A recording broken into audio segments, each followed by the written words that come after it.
ఎలా ఉంది? ఎంతో చక్కని మెసేజ్ మనకి ప్రతిసారి అందిస్తూనే ఉంటారు. దాన్ని మనం ఎంత నేర్చుకుంటాం అనేది ఉంది. సో యా, మనకి ఇంగ్లీష్ లో ఆయన మెసేజ్ ఏమి ఇచ్చారంటే, ప్రతి ఒక్క పిరమిడ్ మాస్టర్ కూడా కర్మయోగి లాగా జీవించాలి అన్నారు. కర్మయోగి అంటే కర్మ అనే యొక్క సిద్ధాంతాన్ని నమ్మిన వాడు, అంటే మనం ఏదిస్తే అది తిరిగి వస్తుంది అని నమ్మి బ్రతికేవాడు కర్మయోగుడు. అందరము కర్మయోగులుగా ఉండాలి. అందులో కార్తికేయన్ గారిని ఎక్కువ మనం ఆయనని ప్రశంసించారు ఆ వీడియోలో. మన ఫ్రెండ్ కార్తికేయన్ గారు, అది మనం ఎప్పుడు దృష్టిలో పెట్టుకుని ఒళ్ళు దగ్గర పెట్టుకుని పనిచేయాలి. కర్మ అనే సిద్ధాంతాన్ని తెలుసుకుంటాం. ధ్యానంలోకి వచ్చాము, ఆధ్యాత్మికతలోకి వచ్చాము, తెలుసుకున్నాం. కానీ ఎంతవరకు దాన్ని ఆ కర్మ సిద్ధాంతాన్ని మనం పాటిస్తాం? తెలియక తప్పు చేస్తే ఒకటి, తెలిసి తప్పు చేస్తే ఇంకొకటి. సో కర్మ యోగులుగా ఉంటూ మనం ఏది ఇస్తే అది తిరిగి వస్తుంది అని బాధ్యత పూరితంగా ఎప్పుడైతే మనం వ్యవహరిస్తామో, ఆలోచిస్తామో, మాట్లాడతామో, అప్పుడు మనం కర్మయోగులం అవుతాం. సెకండ్, హిందీలో మెసేజ్ ఏంటంటే ఆధ్యాత్మిక అహంకారం. ఒకనొక సందర్భంలో ఆయన అన్నారు, ఎవరో ఒక క్వశ్చన్ అడిగారు, సార్ ధ్యానం చేస్తున్నా కానీ కొంతమందికి అహంకారం వస్తుంది, ఎందుకు సార్ అని అడిగారు. ఆధ్యాత్మికతలోకి వచ్చినా కానీ అహంకారం వస్తుంది, మరి ఎలాగా అని అడిగారు. అయితే ఆయన అడిగారు, నాకు అసలు ఆధ్యాత్మిక అహంకారం అంటే ఫస్ట్ ఆఫ్ ఆల్ నాకు అర్థం కావట్లేదు.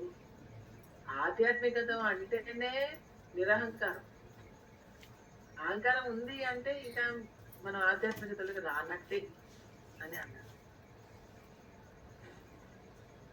సో ఇంత చేసేసాము, అంత చేసేసాము, అది సాధించాము, ఇది సాధించాము, ఇంత ధ్యానం చేసాము, అంత ధ్యానం చేసాము, అన్ని దేనికోసం? ఎవరి మెప్పు కోసం? ఎవరిని ఇంప్రెస్ చేయడం కోసం? ఎంత చేసినా అనుకుగా ఉండాలి. ఎంత చేసామని కాదు, ఇంకా ఎంత చేయాలి అనేది గుర్తుంచుకోవాలి. ఇంకా ఎంత చేయాలి మనం? అయ్యో బాబోయ్ ఎంత పని ఉందో. ఎప్పుడైతే మనం గతానికి మనం అటాచ్మెంట్ అయి ఉంటామో అప్పుడు అహంకారము, బాధ ఇవన్నీ వచ్చేస్తూ ఉంటాయి. ఎప్పుడైతే ఫ్యూచర్ లో, ప్రెసెంట్ లో ఉంటూ ఫ్యూచర్ గురించి ఆలోచిస్తూ ఉంటామో అప్పుడు మనకు అహంకారం, బాధలు ఏం రావు.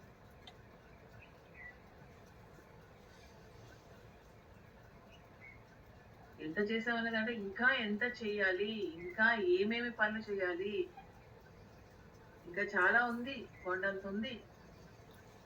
గోరంత చేసాం, ఆ గోరంత దానికి అహంకారం అయితే కొండంత దానికి మనం ఏం చేద్దాం? మనం ధ్యానంలోకి ఎందుకు వచ్చాం? ఆధ్యాత్మికతలోకి ఎందుకు వచ్చాం? ఏదైతే వదులుకోవాలో అది ఎక్కువ పెంచుకుంటున్నామా?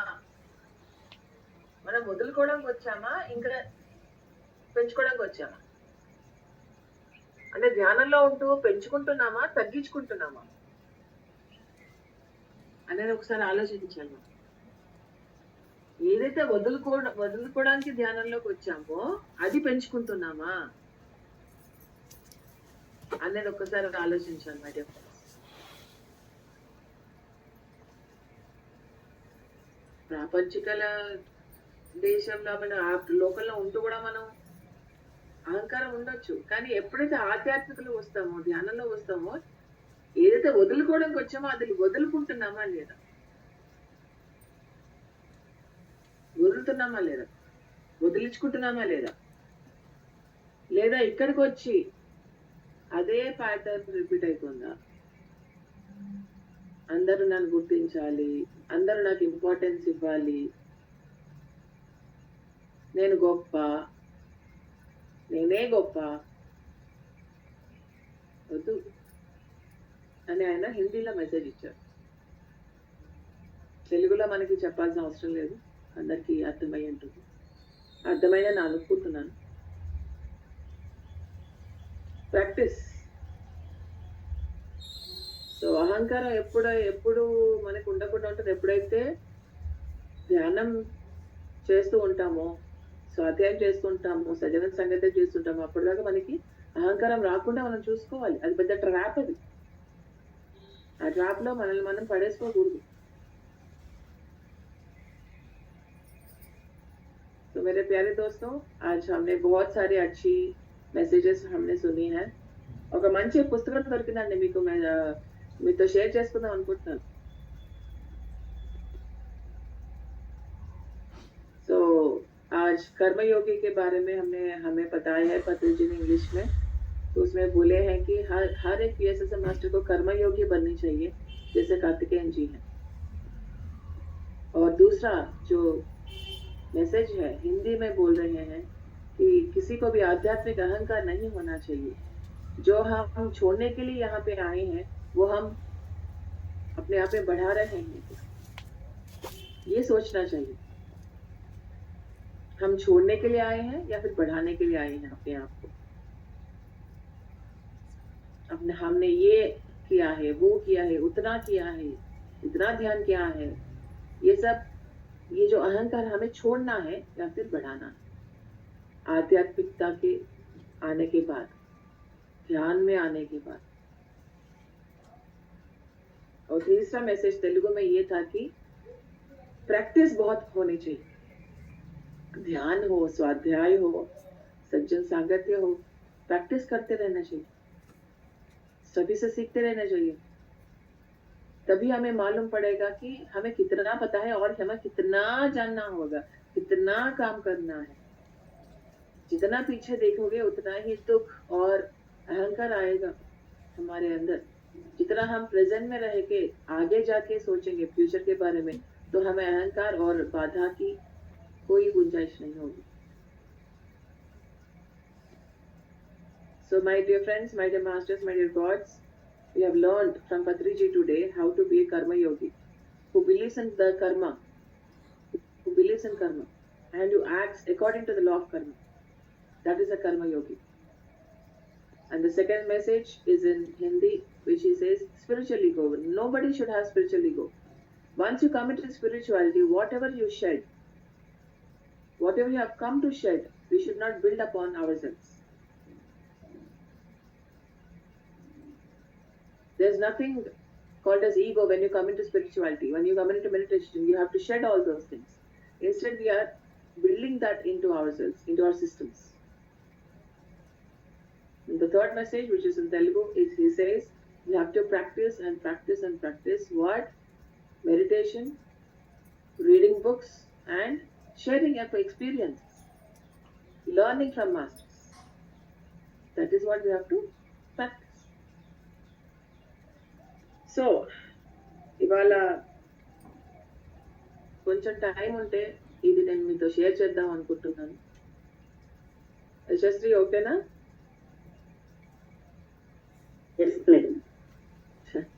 ఓకే. సో ఇది బుక్. ఓకే, ఈ బుక్ లో ఇది కనిపిస్తుందో లేదు సరిగ్గా తెలియదు. సో ఈ బుక్ లో ఏంటంటే ఆధ్యాత్మికంగా ఉన్న వాళ్ళకి 7 క్వాలిటీస్ ఉంటాయండి. అంటే మన ఆధ్యాత్మికంగా ఉన్నామా లేదా అనేది 7 చెక్ లిస్ట్ బాక్సెస్ ఉన్నాయి. అవి మీరు చెక్ లిస్ట్ చేసేసుకుంటే మీరు ఆధ్యాత్మికం, ఓకే వెరీ గుడ్ అని మీకు మీరు సర్టిఫికేట్ ఇచ్చుకోవచ్చు. అదేంటో కనుక్కుందాం ఇవాళ. వద్దా? యా, మంచి సండే, మంచిగా నేర్చుకుందాం. ఈ బుక్ నా ముందరకు వచ్చింది, సో మీతో షేర్ చేసుకుందాం అనుకుంటున్నా. సో 7 లక్షణాలండి. వీలైతే కుదిరితే మీరు పుస్తకం పెన్ను పెట్టుకుని రాసుకోండి, చాలా మంచిది.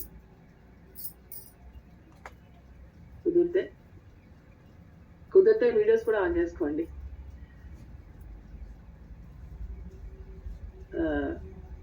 యా, సో స్పిరిచువల్ పర్సన్ అంటే ఎలా ఉంటారు, ఏమేమి లక్షణాలు ఉంటాయి అనేది ఇవాళ మనం క్లుప్తంగా చిన్నగా బ్రీఫ్గా నేర్చుకున్నాను, ఎక్కువ క్లాస్ చెప్పను, బట్ ఏదైతే నేను చదివానో అది నేను మీతో షేర్ చేసుకోవాలి.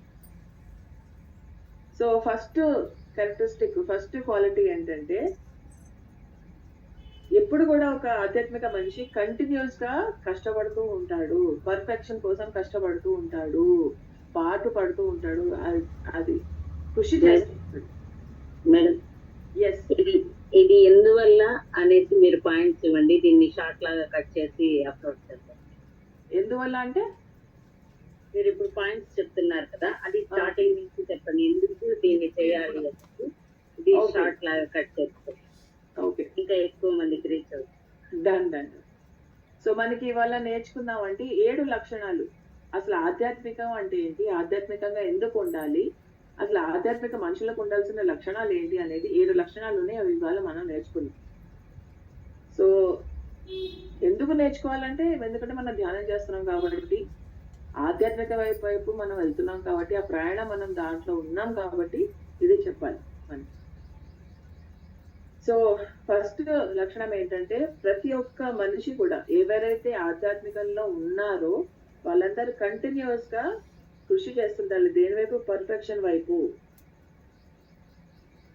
తన ధర్మాన్ని నిర్వర్తించే వైపు ఎప్పుడు కూడా కృషి చేస్తూనే ఉండాలి. A spiritual person is a person who always, everywhere and in everything tries to be perfect. ఇప్పుడు పర్ఫెక్ట్ గా ఉంటాం. వాళ్ళ ఆలోచనల్లో కానివ్వండి, మాటల్లో కానివ్వండి, యాక్షన్స్ లో కానివ్వండి, ఎప్పుడు కూడా క్లియర్ గా, పద్ధతిగా, పర్ఫెక్ట్ గా ఉంటారు స్పిరిచువల్ గా ఉన్నవాళ్ళు. సో ఇది ప్రతి దాంట్లో, వాళ్ళు చేసే ప్రతి దాంట్లో కూడా అది వర్తిస్తుంది. ప్రతి దాంట్లో వర్తిస్తుంది. వంట చేసేటప్పుడు, పిల్లలతో మాట్లాడేటప్పుడు, పెద్దవాళ్ళతో మాట్లాడేటప్పుడు, ప్రతి వ్యవహార శైలిలో, మాటల శైలిలో, ఆలోచన శైలిలో, మొత్తం ప్రతి దాంట్లో దాన్ని అది వర్తిస్తుంది ప్రతి ఒక్క ఆధ్యాత్మిక మనిషి. సో ఇది ఫస్ట్ క్వాలిటీ. ఫస్ట్ క్వాలిటీ ఏంటంటే, ప్రతి ఒక్క ఆధ్యాత్మిక మనిషి కంటిన్యూస్ గా స్ట్రైవింగ్ చేస్తూ ఉంటాడు. కంటిన్యూస్ గా 24 hours నిద్రల్లో కూడా ఆధ్యాత్మికంగా ఎదుగుతూ ఉంటాడు. డ్రీమ్స్ లో కూడా వస్తుంటారు ఆస్ట్రల్ మాస్టర్స్, వాళ్ళ దగ్గర నుంచి కూడా నేర్చుకుంటూ ఉంటాడు. కంటిన్యూస్ స్ట్రైవింగ్, కంటిన్యూస్ 24 hours కృషి చేస్తూ ఉంటారు, పత్రిజీ లాగా.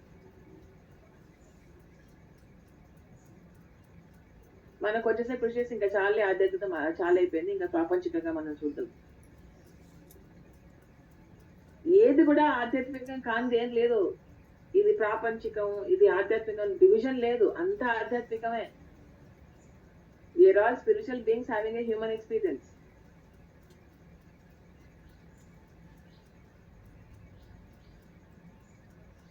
And వాళ్ళు ఏంటంటే ధర్మాన్ని నిర్వర్తిస్తారు.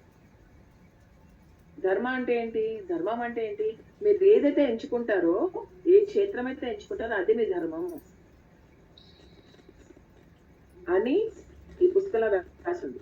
ఒక్కసారి మీరు ఎప్పుడైతే మీరు ఆ క్షేత్రాన్ని ఎంచుకుని ఆ ధర్మంగా మీరు ఒప్పుకుంటారో, దాంట్లో నిలకడగా ఉండాలి, అటు ఇటు వెళ్ళకూడదు, డిస్ట్రాక్షన్స్ ఉండకూడదు, స్థిరంగా ఉండాలి ఆ ధర్మం వైపు. మనకు ఎంతమంది ఎన్ని అడ్డంకులు వేసినా ఆ ధర్మం వైపు నిలకడగా ఉండాలి. అది మన ఇష్టం. మన క్షేత్రంలో మన ధర్మంగా ఉండాలి. మనం ఎంచుకున్న క్షేత్రమే మన ధర్మము. దాంట్లో స్థిరంగా ఉండే వాళ్ళే ఆధ్యాత్మికులు. సో సెకండ్ ఏంటంటే, a spiritual person has a wholehearted dedication to his labor without counting hours and days, without holding various expectations in his heart, and without giving up in front of difficulties. So ఒక ఆధ్యాత్మిక మనిషి, రెండో point అండి, ఒక ఆధ్యాత్మిక మనిషి ఎలా అంటే, కంప్లీట్ మనసా వాచ కర్మణ తన యొక్క కృషి వైపు 100% తను ఇస్తాడు, 1000% తను ఇస్తాడు. గంటలు లెక్క పట్టకుండా, రోజులు లెక్క పెట్టకుండా, ఏళ్లని లెక్క పెట్టకుండా, ఈ లెక్కలు పెట్టకుండా ఉండేవాడే స్పిరిచువల్ మాస్టరు.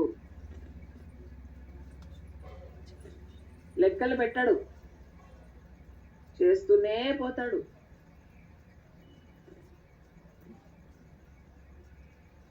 ఏ ఎక్స్పెక్టేషన్, దేని నుంచి కూడా ఏది ఆశించకుండా, ఎవరి నుంచి కూడా ఏది ఆశించకుండా వెళ్ళేవాడే ఆధ్యాత్మిక మనిషి.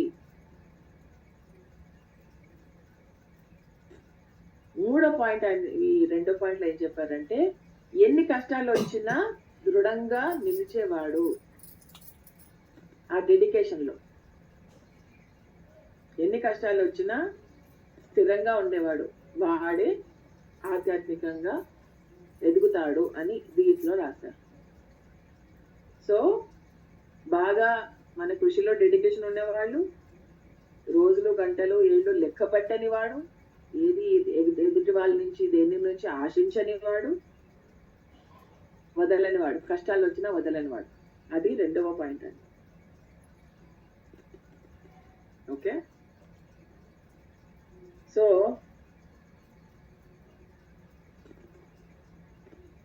Dedication commitment very very important అండి. స్పిరిచువల్ మనిషికి డెడికేషన్ మరియు కమిట్మెంట్.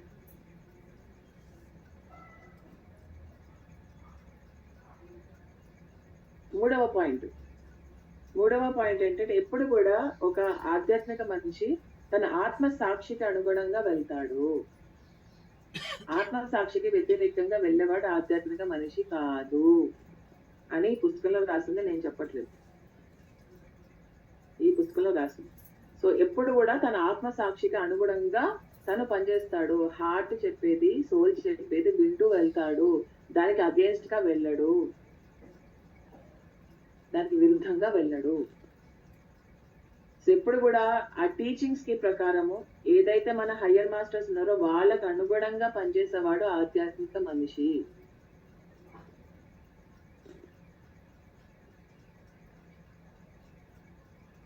సో అది మూడవ యొక్క క్వాలిటీ అన్నమాట. మూడవ క్వాలిటీ ఏంటండి?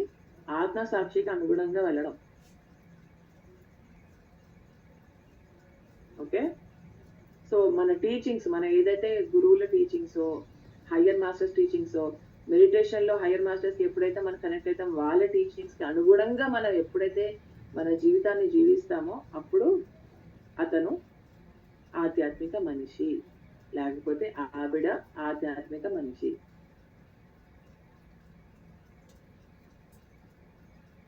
సో వాళ్ళకు అనుగుణంగా పనిచేయడం అంటే ఏంటి? ఇది ఏం ఆలోచించినా, ఏం మాట్లాడినా, ఏం చేసినా కానీ మిమ్మల్ని 1000 కళ్ళు చూస్తున్నారు అని గమనించడం. మిమ్మల్ని మీరు, మీ వైపు 1000 కళ్ళు చూస్తున్నాయి. పైన కళ్ళు, ఈ కింద కళ్ళు కాదు. కింద కళ్ళ గురించి మర్చిపోండి, పైన కళ్ళు గురించి ఆలోచించండి.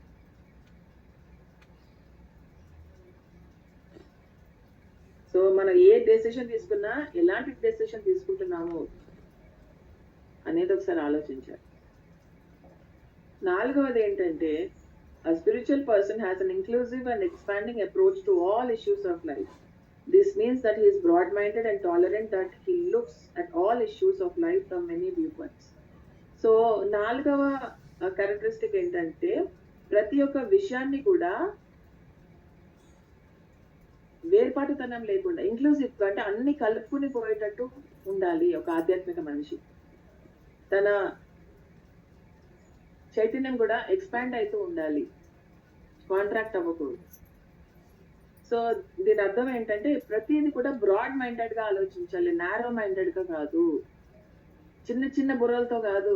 కొంచెం బుర్రని వికసింపజేసుకోండి, బుర్రని పెంచుకోండి, బ్రాడ్ మైండెడ్ గా ఆలోచించాలి. ప్రతి ఒక్క దృష్టికోణం నుంచి చూసి మరి నిర్ణయించాలి.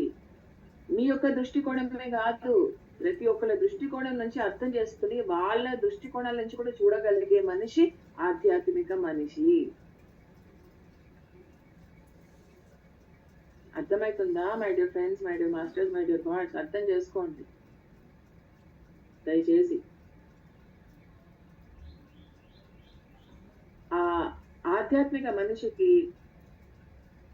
రిలీజన్ కానీ, ట్రెడిషన్ కానీ, ఐడియా కానీ, రేషియల్ కానీ, ఒక జాతీయ విభేదాలు కానీ అవి ఏముండవు. అసలు ఏ విభేదాలు ఉండవు. మాటల్లో కానీ, ఆలోచనల్లో కానీ, చేతుల్లో కానీ. విభేదాలు లేని మనిషి ఆధ్యాత్మిక మనిషి, లేకపోతే కాదు. ఖచ్చితంగా చెప్పేశారు ఈ పుస్తకంలో. మరి మనం ఎంత దాకా ఆ విభేదాలను పాటిస్తున్నాము, ఎక్కడెక్కడ పాటిస్తున్నామో ఒక్కసారి మనల్ని మనం గమనించుకుంటే మనకు అర్థమైపోతుంది. వాళ్ళు ఆ కాస్ట్, వీళ్ళు ఈ కాస్ట్, వీళ్ళు ఆ ఫ్యామిలీ, వీళ్ళు ఈ ఫ్యామిలీ, వీళ్ళు గొప్ప, వీళ్ళు తక్కువ, వీళ్ళు ఆడ, వీళ్ళు మగ, ఉన్నాయా లేదా? మీకు మీరు చూసుకోండి.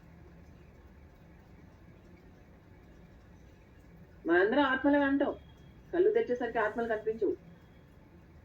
ఏంటో మరి మ్యాజిక్. ధ్యానం చేసేంత వరకు అంత ఆత్మలే, అంత యూనివర్సే. కళ్ళు తెచ్చేసాక అది మొత్తం పుష్పకి.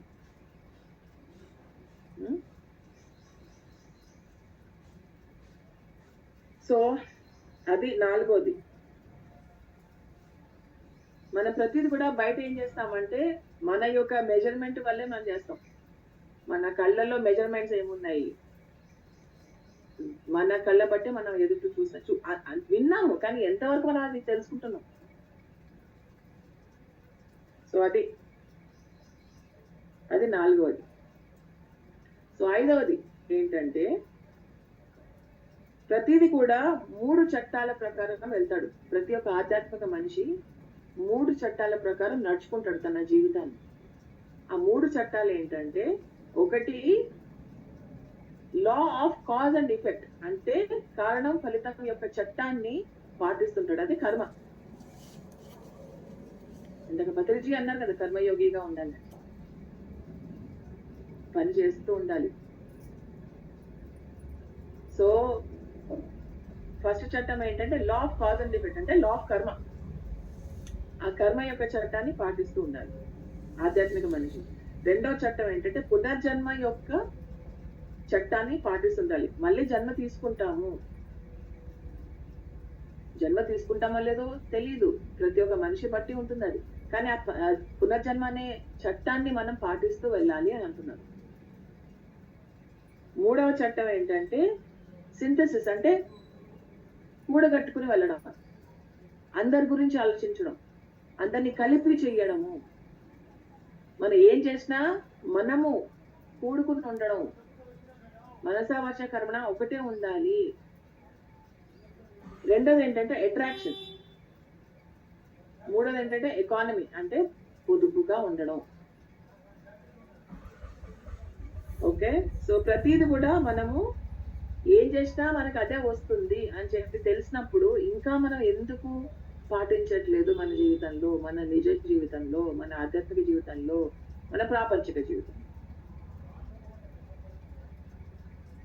సో ఎవరైతే హేట్ అంటే ద్వేషంతో ఉంటారో వాళ్ళు చాలా చాలా చాలా నీచమైన స్థితిలో ఉంటారు. హేట్రెడ్ కానీ, జెలసీ కానీ, ఇదంతా లోవర్ ఎనర్జీస్. ఇవన్నీ మీరు అక్కడే ఉంటారు. మీలో ఏమేమి ఎమోషన్స్ ఉన్నాయో మీరు అక్కడే ఉంటారు, కిందనే ఉంటారు. పైకి ఎదగాలంటే లోవర్ ఎమోషన్స్ కాస్త హయ్యర్ ఎమోషన్స్ అవ్వాలి. హయ్యర్ ఎమోషన్స్ అంటే ప్రేమ, కరుణ, కలుపుకొల్తనము, ఇవన్నీ.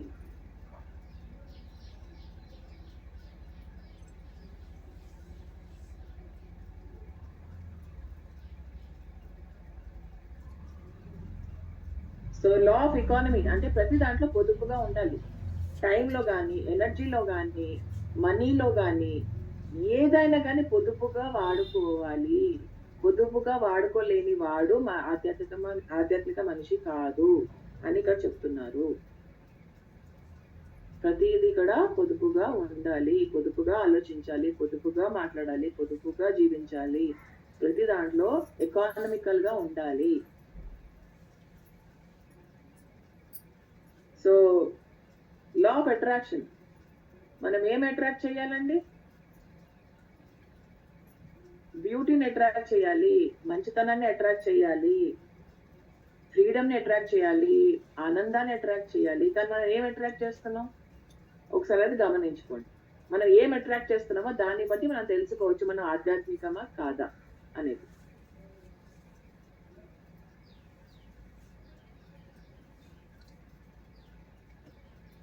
ఓకే,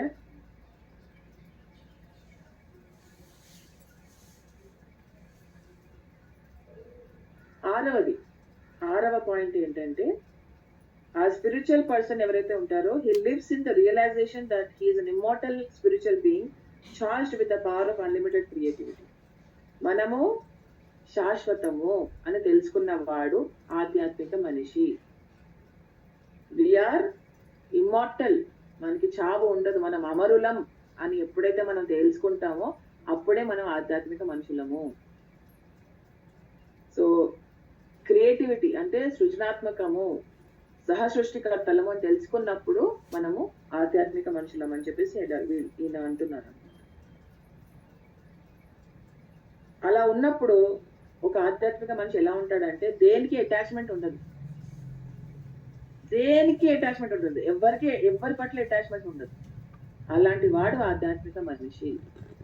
మనకి ఎంతవరకు అటాచ్మెంట్ ఉంది అనేది ఒకసారి మనల్ని ప్రశ్నించుకోవాలి. దేని పట్ల ఉంది, ఎంత ఉంది, ఎక్కడెక్కడ ఉంది, ఎలా ఉంది.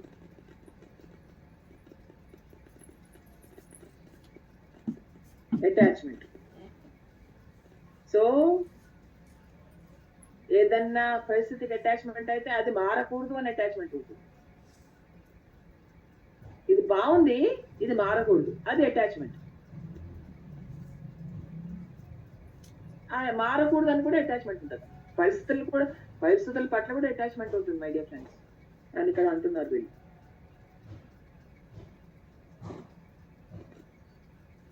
సక్సెస్ పట్ల, ఫెయిల్యూర్ పట్ల కూడా మనము దాన్ని బట్టి మనము మన పరిస్థితి మారకూడదు, మన అంతర్గత పరిస్థితి మారకూడదు సక్సెస్ ఫెయిల్యూర్ దీంట్లో కూడా అని చెప్పేసి అంటున్నారు.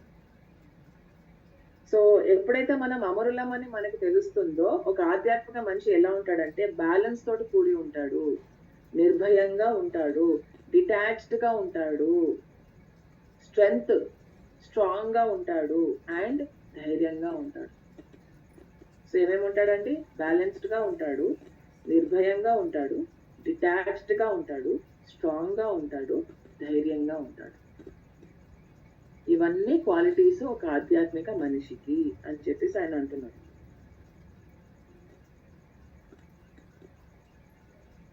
ఓకే, లాస్ట్ 7వది ఏంటంటే the spiritual person is aware that his victory is measured by the Joy that he has in his heart. So ఒక ఆధ్యాత్మిక మనిషికి ఆయన విజయం ఎలా దాన్ని నిర్ధారణ చేస్తామంటే తన హృదయంలో ఎంత జాయ్ ఉంది, ఎంత ఆనందం ఉంది, దాన్ని బట్టి తన విక్టరీ, తన విజయం అనేది మనకి సంకేతం తెస్తుంది. మనం చాలా చేసామనుకోండి, మన లోపల ఎంత జాయ్ ఉంది, ఎంత ఆనందం ఉంది, దాన్ని బట్టి మీకు మీ అచీవ్మెంట్ అనేది మీకు మీరు నిర్ధారణ చేసుకోవచ్చు. మనం ఎంత అచీవ్ చేస్తుంటే మనలో జాయ్ పెరుగుతుందా తగ్గుతుందా? ప్రతి ఒక్క స్పిరిచువల్ మనిషికి ఎప్పుడు 24 hours జాయ్ఫుల్ గా ఉంటాడు. కొంచెం డిప్రెషన్, కొంచెం సాడ్నెస్, కొంచెం ఆనందం అలా కాదు, ఎప్పుడూ జాయ్ఫుల్ గా ఉంటాడు. అది ఆధ్యాత్మిక మనిషి అని ఇక్కడ అంటున్నాను. కానీ ఏం తెస్తుంది మీకు ఆ జాయ్? ఏం తెస్తుంది? ఎండైనా, వానైనా, చలైనా, ఏమైనా, ఎన్ని ఒడిదుడుకులు వచ్చినా, జబ్బులు వచ్చినా, ఏం చేసినా తను ఎప్పుడు కూడా వేరే వాళ్ళని అప్లిఫ్ట్ చేస్తూ ఉంటాడు, ట్రాన్స్ఫార్మ్ చేస్తూ ఉంటాడు, వేరే వాళ్ళకి స్ఫూర్తినిస్తూ ఉంటాడు, ఎంకరేజ్ చేస్తూ ఉంటాడు. అలా చేసినందువల్ల తనలో ఉన్న హృదయంలో, ఆత్మలో ఉన్న జాయ్ పెరుగుతూ ఉంటుంది. పెరుగుతోందా, అలాగే ఉందా, తగ్గుతోందా చూసుకోండి మై డియర్ ఫ్రెండ్స్.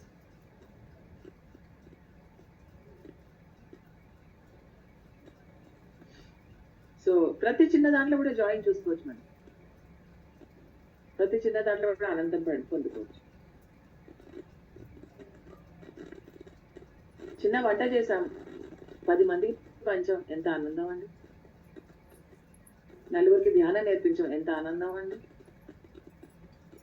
ఒకళ్ళకి ఎవరికో సహాయం చేసాం, జాబ్ ఇప్పించి లేకపోతే పైసలు ఇచ్చి, ఎంత ఆనందం అండి.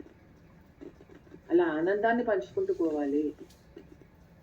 ఎంత వీలైతే అంత హితోధికంగా మీరు హ్యాపీగా ఉంటూ అందరికీ హ్యాపీనెస్ ని పంచండి. అది జాయ్ని మిమ్మల్ని మీలో పెంచుతుంది.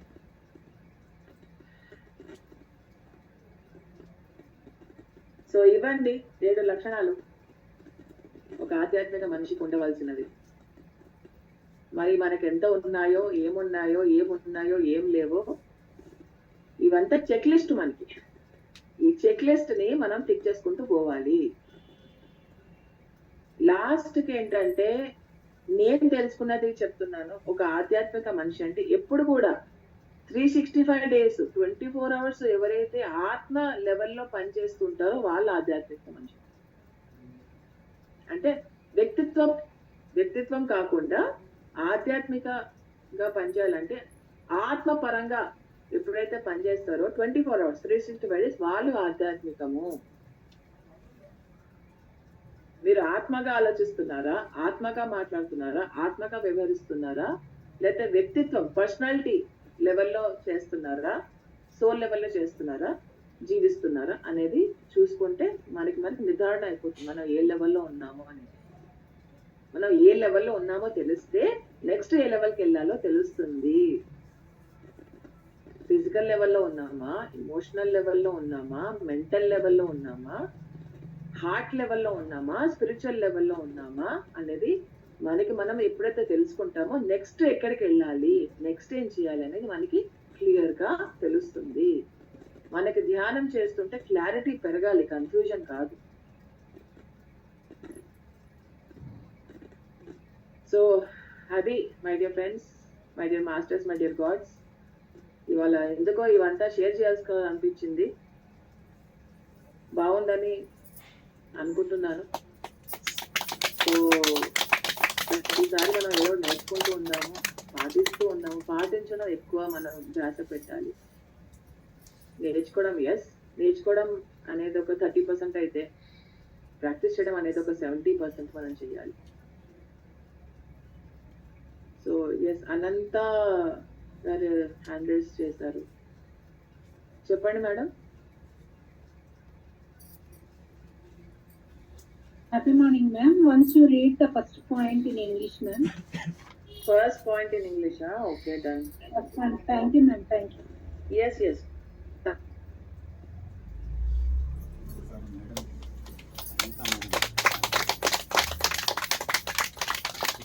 విషయాలు షేర్ చేసుకున్నాను.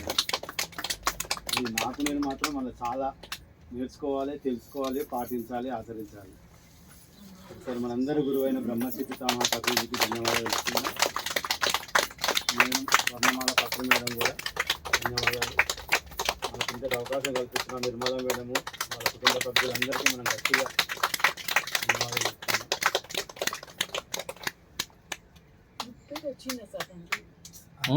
బుక్ పేరు చెప్పలేదు.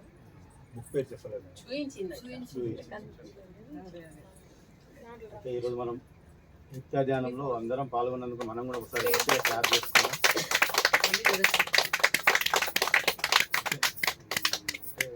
ఆధ్యాత్మిక కార్యక్రమాలకు కానీ మన పిరమిడ్ల కోసం కానీ మనకు మైక్ ఉండాలి అనే ఉద్దేశంతో సుధాకర్ సారు, వాళ్ళ మేడం సుజాత మేడం మనకు ఆధ్యాత్మిక కార్యక్రమాలకు ఒక మైకు డొనేషనో, గిఫ్టో, స్పాన్సరో ఏదనుకున్నా మన కోసమే. ఒకసారి మనం మేడంకు సార్ గట్టిగా క్లాస్ చేస్తున్నాం. ఎందుకంటే అది అవసరం, ఏది అవసరమో అది మనకు వస్తుంది కాబట్టి వచ్చింది. వాళ్ళకు కృతజ్ఞతలు. Thanks sir. మేడం చెప్పండి, ఒక్కొక్క 2 నిమిషాలు మాట్లాడితే సరే సార్ కుర్చీలో కూర్చోండి. ఒక్కొక్క 2 నిమిషాలు సార్.